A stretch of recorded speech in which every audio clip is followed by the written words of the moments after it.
പുതിയൊരു വീഡിയോയിലേക്ക് എല്ലാവർക്കും സ്വാഗതം. പ്രഭാവതി ശരത്തിൻ്റെ അടുത്ത് ചെന്ന് പറയാണ്, നാളെ ഇവിടേക്ക് ഒരു ഗസ്റ്റ് ഉണ്ട് എന്ന് പറയുമ്പോൾ ആരാണത് എന്ന് ശരത്ത് ചോദിക്കാൻ കേട്ടോ. മറ്റാരുമല്ല, ചന്ദ്രലേഖയും സിദ്ധാർത്ഥനും എന്ന് പറയുമ്പോൾ ശരത്ത് പെട്ടെന്ന് അങ്ങ് ഞെട്ടിപ്പോവാണ്. എന്തിനാണിപ്പോൾ അവരിവിടേക്ക് വരുന്നത്? ചന്ദ്ര ഇവിടേക്ക് വരുന്നുണ്ടെങ്കിൽ അതിൻ്റെ പിന്നിൽ എന്തെങ്കിലും കാണുമല്ലോ അമ്മേ എന്ന് പറയുമ്പോൾ അവൾ എന്തെങ്കിലും കരുതിയിട്ടുണ്ടാവും മനസ്സിൽ. പക്ഷേ അവൾ അവിടെ കരുതിയിരിക്കലേ ഉണ്ടാവും, ഒന്നും നടക്കാൻ പോകുന്നില്ല. സിദ്ധാർത്ഥിൻ്റെയും ദേവികയുടെയും വിവാഹം തന്നെയാവും നടക്കാൻ പോകുന്നത് എന്ന് പറയുമ്പോൾ ശരത്ത് പറയണ, ആ വിവാഹം ഒരിക്കലും നടക്കരുത് അമ്മേ.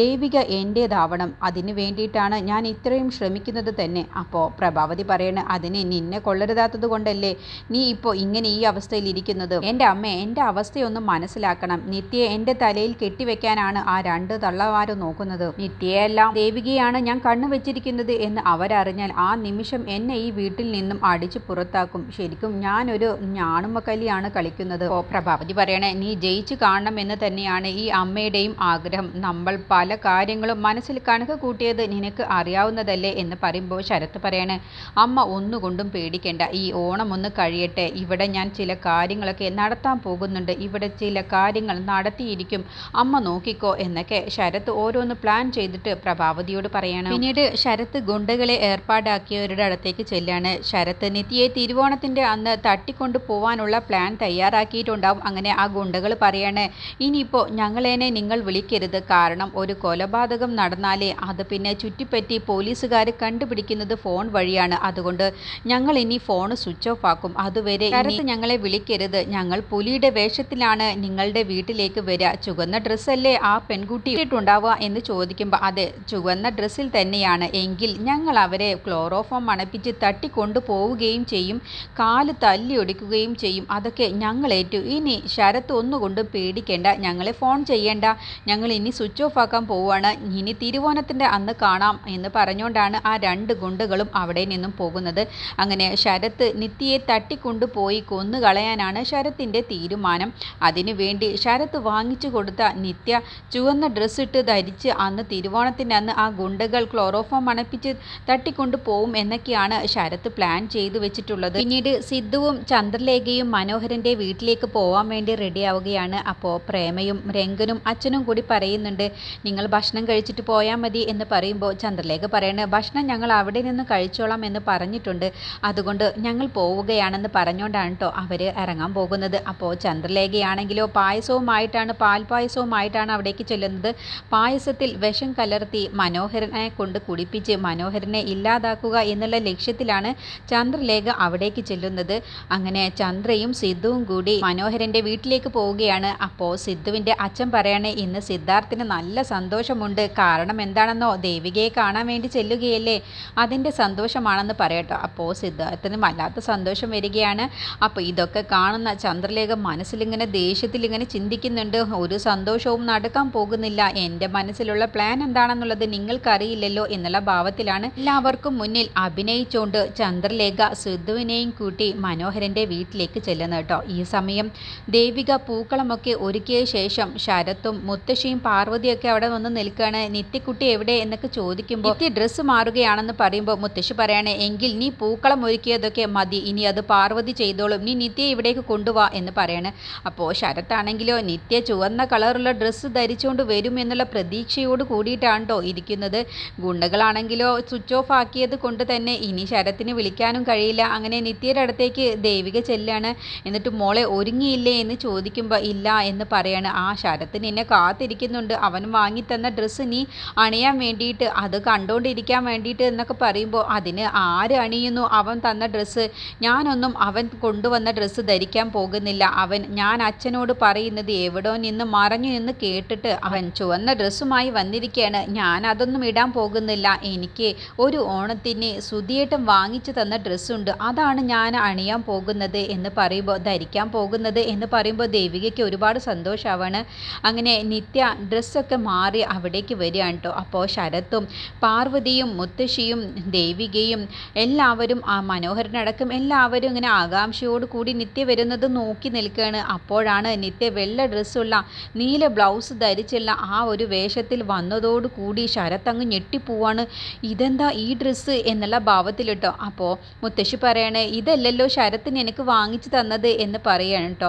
അല്ല, ഞാൻ ഇതല്ലല്ലോ വാങ്ങിച്ചു കൊടുത്തത്, ഞാൻ ചുവന്ന കളറുള്ളതല്ലേ എന്ന് ശരത്ത് പറയാണ്. അപ്പോൾ നിത്യ പറയാണ്, ശരത്തേട്ടൻ വാങ്ങിച്ചു തന്ന ആ ഡ്രസ്സ് ഇട്ടപ്പോൾ ഒരു ഭംഗിയുമില്ല, നമ്മൾ ഡ്രസ്സ് ധരിക്കുന്നത് ഭംഗി കൂടി വേണ്ടിയല്ലേ, അപ്പോൾ അതുകൊണ്ടാണ് ഞാൻ അത് ഇടാതിരുന്നത് എന്ന് പറയുമ്പോൾ ശരത്ത് പറയാണ്, അതെങ്ങനെ ശരിയാവും എന്ന് ചോദിക്കുമ്പോൾ എന്ത് പറ്റി ശരത്തേട്ടാ, എന്തെങ്കിലും കുഴപ്പമുണ്ടോ എന്ന് ചോദിക്കുമ്പോൾ അതെങ്ങനെ ശരിയാവും, ഞാൻ പ്ലാൻ ചെയ്യേ, എന്താണ് പ്ലാൻ ചെയ്തത് എന്നൊക്കെ ചോദിക്കുമ്പോൾ ശരത്ത് പെട്ടെന്ന് അങ്ങ് പതറുകയാണ് കേട്ടോ. എന്താണ് ശരത്തേട്ടാ എന്ന് വീണ്ടും നിത്യ ചോദിക്കുക. ഒന്നുമില്ല, ഇതും നിനക്ക് നല്ല ചേരുന്നുണ്ട്, ഇതും ഭംഗിയുണ്ട് എന്നൊക്കെ പറയട്ടോ. അങ്ങനെ ശരത്ത് പതർച്ചയോട് കൂടിയിട്ടാണ് ഓരോന്നും സംസാരിക്കുന്നത്. അപ്പോഴേ ദേവികയ്ക്കൊക്കെ നല്ല സംശയം വരികയാണ്, ഇവൻ എന്തോ ഒന്ന് കണക്ക് കൂട്ടിയിട്ടുണ്ടല്ലോ, എന്താ ഇവൻ ഇങ്ങനെ വെപ്രാളം പിടിക്കുന്നത് എന്നൊക്കെ ദേവികയുടെ മനസ്സിലും വരികയാണ്. അങ്ങനെ അവർ സംസാരിച്ചുകൊണ്ടിരിക്കുന്ന ആ സമയത്താണ് അവിടേക്ക് പുലിക്കളിയുമായിട്ട് എല്ലാവരും കൂടി വരുന്നത്. അപ്പോൾ അതിൽ ശരത്ത് ഏർപ്പാടാക്കിയ ഗുണ്ടകളുമുണ്ട്. അങ്ങനെ പുലിക്കളിയുടെ വേഷത്തിലാണ് ആ ഗുണ്ടകൾ വരുന്നത്. അപ്പോൾ മനോഹരനും എല്ലാവരും നിത്യയും ദേവികയും ഒക്കെ ആ പുലിക്കളിയുടെ കൂടെ ഒന്ന് ചെറുതായിട്ട് ഡാൻസൊക്കെ കളിക്കുകയാണ്. അപ്പോൾ ശരത്താണെങ്കിലോ അതൊക്കെ കാണുകയാണ്. അപ്പോൾ ഇതിലാരായിരിക്കും ഞാൻ ഏർപ്പാടാക്കിയ ഗുണ്ടകൾ എന്നുള്ള വെപ്രാളത്തിലാണ് കേട്ടോ ശരത്ത് അവരെ നോക്കുന്നത്. അവരോട് എങ്ങനെ ഞാൻ പറയും, നിത്യ ഇതാണെന്നുള്ളത് എങ്ങനെ ഞാൻ പറയും, ഇവൾ കളർ മാറി ഇട്ടതല്ലേ, ഇനിയിപ്പോൾ എന്ത് ചെയ്യും എന്നൊക്കെയാണ് ശരത്ത് ആ സമയം പരിഭ്രമത്തോടു കൂടി ചിന്തിക്കുന്നത്. എല്ലാവരും ചേർന്ന് ഓണം നല്ലതുപോലെ ആഘോഷിക്കുകയാണ്. അങ്ങനെ കലമുടക്കുന്ന ആ ഒരു കളിയൊക്കെ അതിൽ ഏർപ്പാടാക്കുകയാണ്. അപ്പോൾ നീയുടെ കണ്ണ് കെട്ടി കലമുടക്കാൻ വേണ്ടി നിത്യ ഒരുങ്ങുകയാണ്. അപ്പോൾ നിത്യം മനഃപൂർവ്വം തന്നെ കലമുടക്കുന്നതിന് പകരം ശരത്ത് അവിടെ ഇരിക്കുന്നത് നിത്യയ്ക്ക് അറിയാവുന്നത് കൊണ്ട് ശരത്തിൻ്റെ തലമണ്ടക്കിട്ട് ഒരടി അങ്ങ് വെച്ചു കൊടുക്കാൻ കേട്ടോ. അതോടുകൂടി ശരത്ത് അങ്ങ് അലറുകയാണ്. അയ്യോ, എൻ്റെ തല, എന്താണിത്, എൻ്റെ തലയ്ക്കാണോ അടിക്കുന്നത് എന്ന് ചോദിക്കാൻ കേട്ടോ. അപ്പോൾ ദേവികയ്ക്ക് അത് കാണുന്ന സമയത്ത് നല്ല സന്തോഷമാവാണ്. അങ്ങനെ പെട്ടെന്ന് നിത്യ കണ്ണിലേക്ക് കെട്ടഴിക്കുകയാണ്. അയ്യോ, ശരത്തേട്ടനെയാണോ ഞാൻ അടിച്ചത്, അയ്യോ വേദനിച്ചോ, സാരമില്ല കേട്ടോ എന്ന് പറയുമ്പോൾ ശരത്ത് ഇങ്ങനെ തല ഒഴിഞ്ഞുകൊണ്ടേ ഇരിക്കുകയാണ്. അപ്പോഴാണ് അവിടേക്ക് ചന്ദ്രലേഖയും സിദ്ധാർത്ഥും കൂടി വരുന്നത്. അതും ചന്ദ്രലേഖ ചുവന്ന കളറുള്ള ഡ്രസ്സ് അണിഞ്ഞുകൊണ്ടാണ് വരുന്നത്. അതോടുകൂടി ശരത്ത് അയ്യോ ഇതാകെ കുഴപ്പമാവുമല്ലോ എന്ന് പറയുമ്പോൾ നിത്യ ചോദിക്കണം, എന്തു പറ്റി ശരത്തേട്ടാ, ശരത്തേട്ടന് നെഞ്ചു വേദനിക്കുന്നുണ്ടോ എന്ന് ചോദിക്കുക. ഇല്ല, ഇത് മൊത്തം പ്രശ്നമാകുമല്ലോ എന്ന് പറയുമ്പോൾ എന്ത് പ്രശ്നം, എന്താണ് ശരത്തേട്ടാ എന്ന് ചോദിക്കുമ്പോൾ ഒന്നുമില്ല എന്ന് പറയണം. അപ്പോഴേക്ക് ദേവിക ശരത്തിനെ നല്ലതുപോലെ നിരീക്ഷിക്കുന്നുണ്ട്. എന്തോ ഒരു പണി ഇവൻ ഒപ്പിക്കുന്നുണ്ടല്ലോ എന്നുള്ള ഭാവത്തിൽ കേട്ടോ. അങ്ങനെ സിദ്ധാർത്ഥനും ചന്ദ്രലേഖയും കൂടി അവരുടെ അടുത്തേക്ക് വരികയാണ്. എന്നിട്ട് എല്ലാവരോടും ഹാപ്പി ഓണമൊക്കെ പറയാണ്. അങ്ങനെ ചന്ദ്രലേഖ മനോഹരൻ്റെ കയ്യിൽ ആ പായസം കൊടുക്കുകയാണ് കേട്ടോ. പായസത്തിൻ്റെ ആ പാത്രം കൊടുക്കുകയാണ്. എന്നിട്ട് നിത്യയുടെ കയ്യിൽ മനോഹരൻ ആ പാത്രം കൊടുക്കുകയാണ്. എന്നിട്ട് അകത്ത് കൊണ്ടുപോയി വെക്കുകയാണ് നിത്യ. എന്നിട്ട് ചന്ദ്രലേഖ പറയാണ്, എന്നാൽ നമുക്ക് ഈ കളി വീണ്ടും തുടർന്നാലോ, എന്നിട്ട് മതി ഇനി പരസ്പരം അങ്ങോട്ടും ഇങ്ങോട്ടും നോക്കല് എന്നൊക്കെ ദേവികയെയും സിദ്ധാർത്ഥിനെയും അർത്ഥം വെച്ച് പറയുകയാണ്. ഞാൻ നിൻ്റെ സിദ്ധാർത്ഥിനെയും കൂട്ടിയിട്ട് തന്നെയാണ് കേട്ടോ ദേവിക ഞാൻ ഇവിടേക്ക് വന്നത് എന്നുള്ള ആ ഒരു നല്ല വാക്കുകളൊക്കെയാണ് ചന്ദ്രലേഖ എല്ലാവരുടെയും മുന്നിൽ അഭിനയിച്ചുകൊണ്ട് സോപ്പിട്ട് സംസാരിക്കുന്നത്. അങ്ങനെ കളിയിൽ വീണ്ടും നമുക്ക് എല്ലാവർക്കും ഒരുമിച്ച് ചേരാമെന്ന് പറഞ്ഞുകൊണ്ട് അവരെല്ലാവരും കൂടി കളിക്കുകയാണ് കേട്ടോ. അപ്പോഴേക്ക് ആ ഗുണ്ടകളെ വിളിച്ചു നോക്കുകയാണ് ശരത്ത്. ഇവിടെ ചുവന്ന ഡ്രസ്സ് ഇട്ട് വന്നിരിക്കുന്നത് ചന്ദ്രലേഖയാണ്, അത് നിത്യയല്ല എന്ന് പറയാൻ വേണ്ടിയിട്ടാണ് ശരത്ത് ഗുണ്ടകൾക്ക് ഫോൺ വിളിക്കുന്നത്. പക്ഷേ ഗുണ്ടകളാണെങ്കിലോ ഫോൺ സ്വിച്ച് ഓഫ് ആക്കി വെച്ചത് കൊണ്ട് ശരത്തിന് അവരോടൊന്നും പറയാനും കഴിയുന്നില്ല. അങ്ങനെ വെപ്രാളം പിടിച്ച് ശരത്ത് ഫോണിൽ ഇങ്ങനെ വിളിക്കുന്നതൊക്കെ ദേവിക നിന്ന് നിരീക്ഷിച്ച് നോക്കുന്നുണ്ട്. അപ്പോൾ ദേവികയ്ക്ക് ഒരു സംശയം വരുന്നുണ്ട്, ഇവൻ എന്തോ ഒന്ന് ഒപ്പിച്ചിട്ടുണ്ട്, അതാണ് ഇവൻ ഇങ്ങനെ വെപ്രാളം പെടുന്നത് എന്നൊക്കെ ദേവിക മനസ്സിൽ ചിന്തിക്കുകയാണ്. അങ്ങനെ എല്ലാവരും കൂടി സന്തോഷത്തോടു കൂടി ഓണം ആഘോഷിക്കുകയാണ്. അങ്ങനെ ആ സമയത്താണ് കലമുടക്കലും കാര്യങ്ങളൊക്കെ കഴിയുന്ന ആ ഒരു തിരക്ക് പിടിച്ച സമയത്താണ് കേട്ടോ പെട്ടെന്ന് പുലിക്കളിക്ക് വന്നവരുടെ ഇടയിൽ ഗുണ്ടകൾ ഒരു പടക്കം പൊട്ടിക്കുകയാണ്. അതോടുകൂടി അവിടെ മൊത്തത്തിൽ അങ്ങ് ഒരു പുക പോലെ വരികയാണ്. ആ ഒരു ഗ്യാപ്പിൽ തന്നെ ചന്ദ്രലേഖയുടെ വായ അങ്ങ് പൊത്തിപ്പിടിച്ച് ക്ലോറോഫോം മണപ്പിക്കുകയാണ് ഗുണ്ടകൾ. ചുവന്ന ഡ്രസ്സ് ഇട്ട് വന്നിരിക്കുന്നത് നിത്യയാണെന്ന് കരുതിയിട്ടാണ് ഗുണ്ടകൾ ശരത്ത് പറഞ്ഞ പ്രകാരം തന്നെ ചന്ദ്രലേഖയെ ക്ലോറോഫോം മണപ്പിച്ച് ബോധം കെടുത്തി അവർ കൊണ്ടുപോകുന്നത്. അപ്പോൾ ഈ പുകയുള്ളത് കൊണ്ട് തന്നെ ചന്ദ്രലേഖയെ ബോധം കെടുത്തുന്നതും ക്ലോറോഫോം മണപ്പിക്കുന്നതും പിടിച്ചോണ്ട് പോകുന്നതും ഒന്നും തന്നെ ആരും അറിയുന്നില്ല കേട്ടോ. അങ്ങനെ എല്ലാവരും ഉണക്കളിയുടെ തിരക്കിലാവാണ്. അപ്പോൾ ചന്ദ്രലേഖയെ പിടിച്ചോണ്ട് പോകുന്നത് ആരും തന്നെ കാണുന്നില്ല. അങ്ങനെ പുകയൊക്കെ മാറി എല്ലാവരും തിരക്കൊക്കെ കഴിഞ്ഞ ശേഷമാണ് ചന്ദ്രലേഖയെ കാണാതാവുന്നത് ഇനി അറിയുന്നത്.